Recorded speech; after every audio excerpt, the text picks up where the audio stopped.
In this episode, I talk about a dynamic where a loss or a limit can actually create dramatic positive lessons and improvements.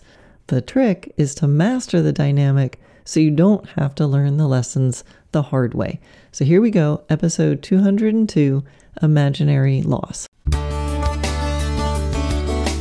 Hi, I'm Karen Rohlf, and welcome to Horse Training in Harmony.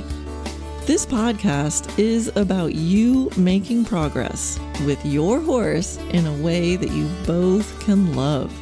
It's about learning how to move and be in harmony. Because yes, you really can develop a horse to be both athletic and happy. When we show up as our best selves for our horses will show up for us. So let's get started. Hello, welcome to this episode. I just sat down at the normal computer and the normal microphone and the normal everything, and stuff decided not to work for a minute here. So Dana was just helping me change to a newer, actually better microphone. But of course, there's all these little settings you got to do, and so we'll just everybody send a big energetic shout out to Dana for helping me get this organized. The microphone actually is really good, so you might hear some stomping around in the background of Dana moving around the house. My dog Remy just came in here and decided to have lots of itches to scratch, and he's wearing a plastic cone from his little trip to the dentist, which clanks on the floor. So I don't know, maybe we'll get through this. Right now he's sitting on a nice soft bed and he's sitting still. So maybe we'll get through this. And I was all ready to get started on this, and then my voice started to get all scratchy and fried, and I don't know what's going on. So I stopped and I got myself a cup of tea with some honey and a big glass of water, and we're going to get through this. We're going to get through this together. And of course, in the universe's amazing way, all of these trials and tribulations, okay, they're all very small trials and tribulations, are kind of a perfect way to introduce what I wanted to talk about today. Because what I wanted to talk about today is about the moments when something goes wrong. And the moments when, your horse and your plans are all going along, and then all of a sudden there's an injury, or there's an illness, or there's something that happens that feels like a dramatic loss. It feels like, oh no, everything has come screeching to a halt. All those dreams, all those hopes, all those things you were working for, all the years of preparation to get to a point, and then all of a sudden it's like the switch goes off and it feels like it's all gone. Whether it's laminitis or again, some sort of, a high suspensory in the hind, something that feels devastating. And the reason I wanted to talk about it is because, and some of you have heard me say this, like whenever there's a situation where it feels like there's a loss or a big limit, there's always, and I don't like to use that word always a lot. I'm at least very careful about how I use it. But there has always been something magical that happens or comes out of this supposed setback. It could be something I learned, but it can also be like measurable things. Like the horses goes better than before this thing happened, measurably better. The quality improves. How does the quality improve after the incident that has somehow handicapped the horse, or put the horse back, or dashed a dream, or put a ceiling on, the potential? Well, I don't know. but it happens. And I have talked about this before in episode 32 of this podcast. I did one called What Can You Do? And that's where, like it sounds, the idea of focusing on not what you can't do, but focusing on what you can do. And so this episode is very much related to it, but like I said, it's important enough that I think it's worth talking about again, and talking about from a little bit different, in a little bit different way.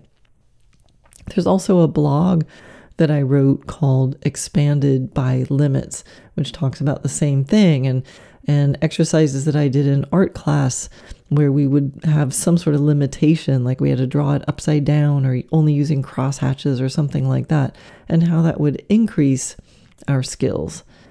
So I've just been thinking about this topic because one of the things that, once I figured out that this was happening, that there was this dynamic of a limitation, and then down the road, lo and behold, something magical happens. Since I've been more conscious of it, I'm really putting an effort into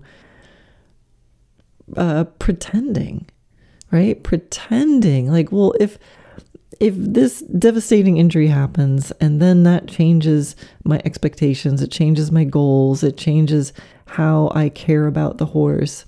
Well, not how much I care about the horse, but how I care for the horse. It changes how I do training plans, if you can even do a training plan. It changes kind of everything. And so I'm thinking of like, well, why can't I do that before the injury? I've noticed that after my horse has a limitation or injury or illness, I always find some magical place with them that I didn't have before. And why? I think it's the power of focusing on what you can do. It's the power of limits. It's about deeper depths of gratitude and sensitivity, and a commitment to ease. Is about being in a paradoxical state of optimism, yet unattached to the outcomes. And it's about approaching things delicately, yet efficiently. A state where you are totally content and appreciative of every moment, however it shows up, and courageously playful enough to tickle the edges of what you have in order to invite a change. Now, if I can live in that state, I can find the magic without actually having to learn the lessons the hard way. Right? That's the game. To learn this lesson, to get to all that magical stuff and not have to have your horse sacrifice himself or herself. Or, maybe it's even a limitation in your own self. I mean, I've noticed this in life lots of times. People have near-death experiences and then transform everything. And I'm thinking, let's do that before something that dramatic happens. And so I probably, like many of you listening, have a bit of a gratitude practice, right? I try every day to be appreciative, super appreciative of everything, and not take anything for granted. But I think I'll be doing that. And then once again, I'll go through this thing. Something happens and everything kind of comes to a screeching halt. And then again, there's something amazing that always comes out of these limitations. So I think, the purpose of this podcast is to really highlight that part and really see if we can get in a place where we don't have to wait. So, there's several horses that this happened to, and I guess maybe if I give some examples, right? My horse Vivaldi, he was one of the first ones I did anything sort of new and different with as a dressage trainer. And that horse, and so many of you have heard his story, but he was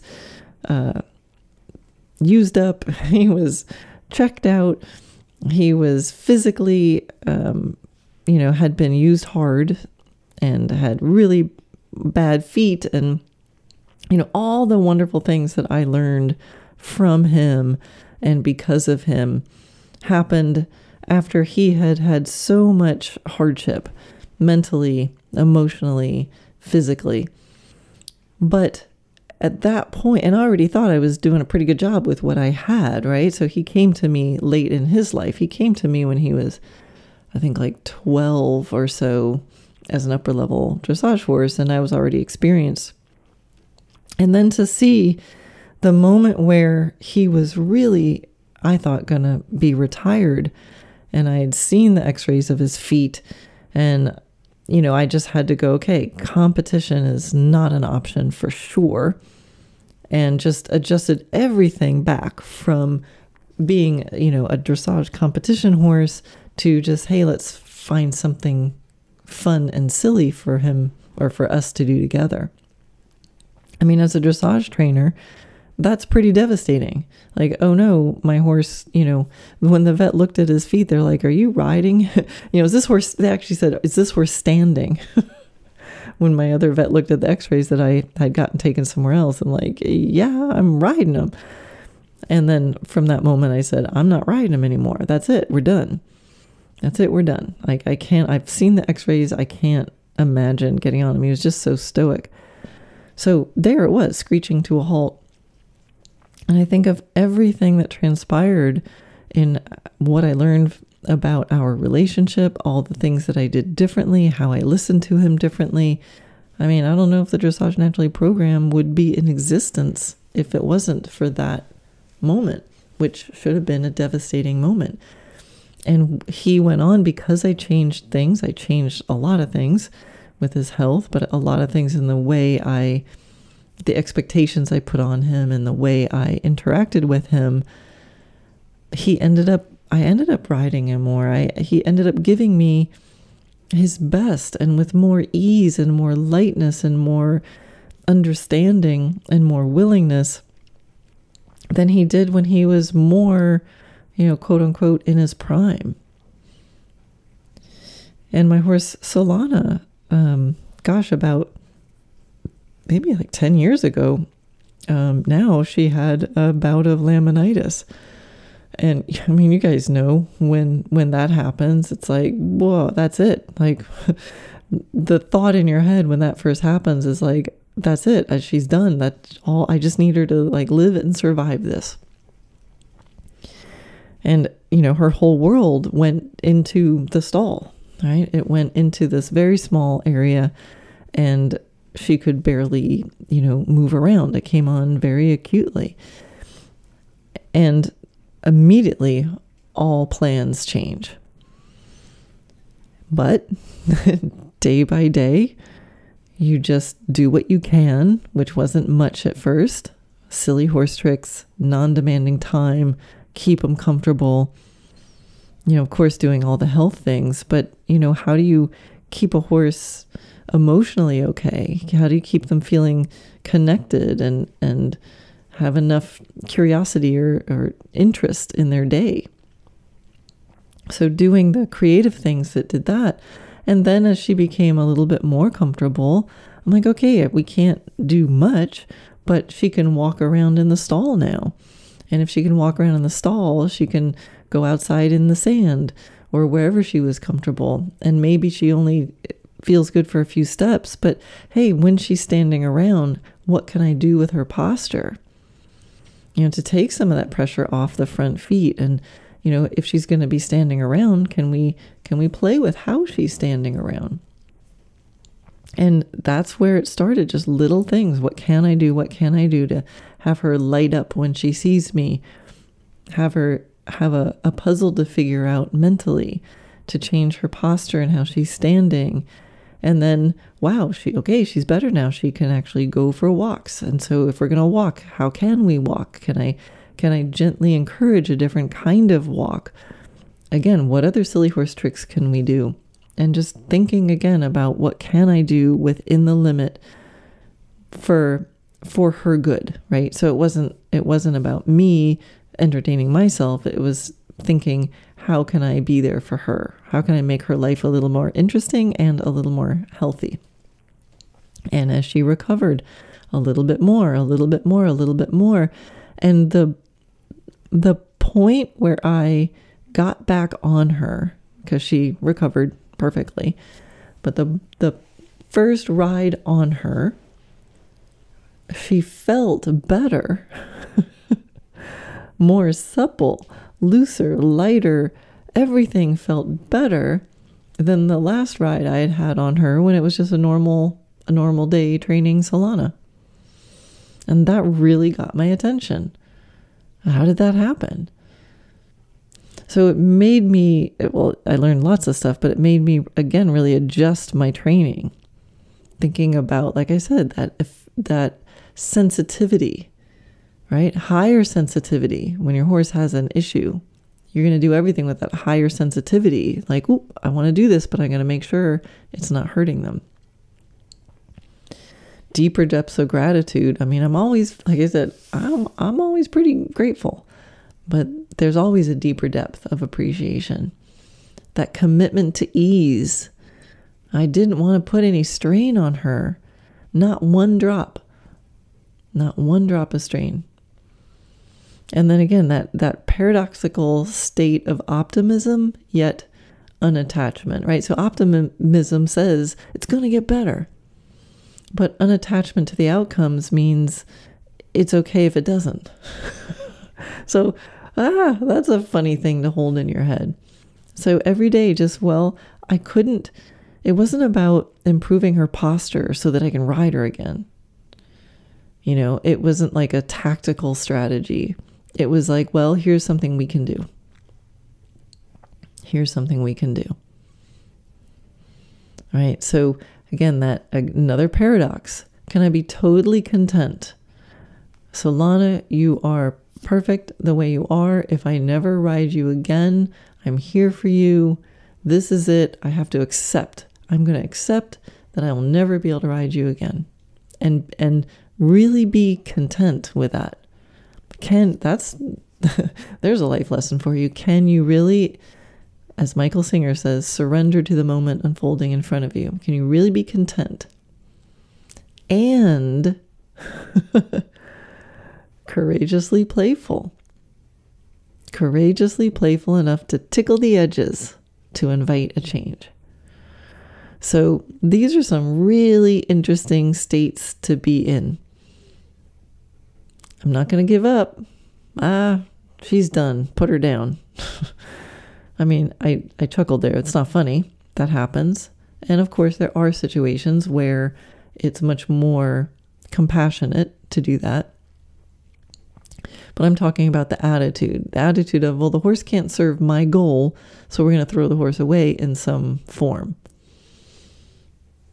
So I don't want to do that. It's not about like, oh, there we go. That's done. You know, how do we accept where it is and somehow take the little steps that we can? You can have hope. I don't know. Hope sounds like I'm trying to get something to happen. Right? Oh, I hope I can get back on. Well, but then you're going to play differently. So that's this really subtle form of optimism where maybe it's not so specific optimism. Like, I know we're going to get back and we're going to compete on that high level again. Maybe not like that, but the optimism of, I know something wonderful is going to happen. I know there's going to be a net positive. Maybe not showing up in the ways that I wanted. Maybe not in the ways that I expect, but a deep belief that there's going to be a net positive. And to live there without forcing anything to happen. Because I really believe that the key to the magic that I've experienced is less about what I'm doing and it's more about the attitude. I mean, it's probably completely about the attitude. Another example I have is my horse Atomic. Now, Atomic just a few years ago, let's see, oh my gosh, it's like 5 years ago now. He had a really bad year. So he started with a tendon injury and then a colic surgery. and then another tendon injury. And his life came pretty much, his activity level came screeching to a halt. The colic surgery was a tough recovery. And the tendons at some point, I feel like they healed, but they're really not. So with Atomic, we're kind of in, I'm just glad he's here. And let's keep him as comfortable as he can and manage the situation to balance his freedom and his health and his ability to stay sound. Now, Atomic is, as the name might lead you to believe, is a pretty fiery guy, very athletic, very smart, very confident, and just awesome. He's just pure awesomeness. And so for him to be, unable to move at full capacity and having this tendon injury that's like up in the carpal canal, and it's just really a challenge to keep him managed properly. And then with the colic surgery, I mean, he was essentially gone, and we saved him. And I'm so glad he's here. But, everything that I did with him was so athletic based and movement based, and just, he loved to be free, and he loved to be big and fancy, and he loved to run away, and he loved to run back even faster. Now what?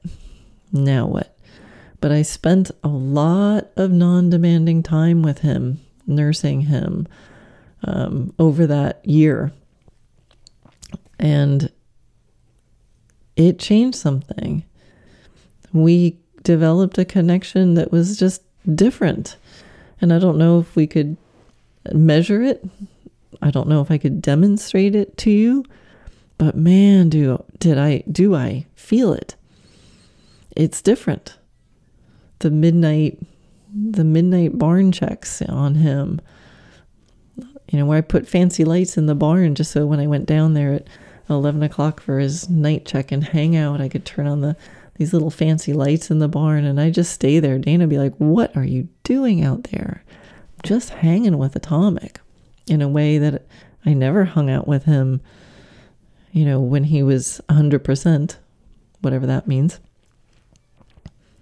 And I spent lots of non-demanding time with my horses, but it was different.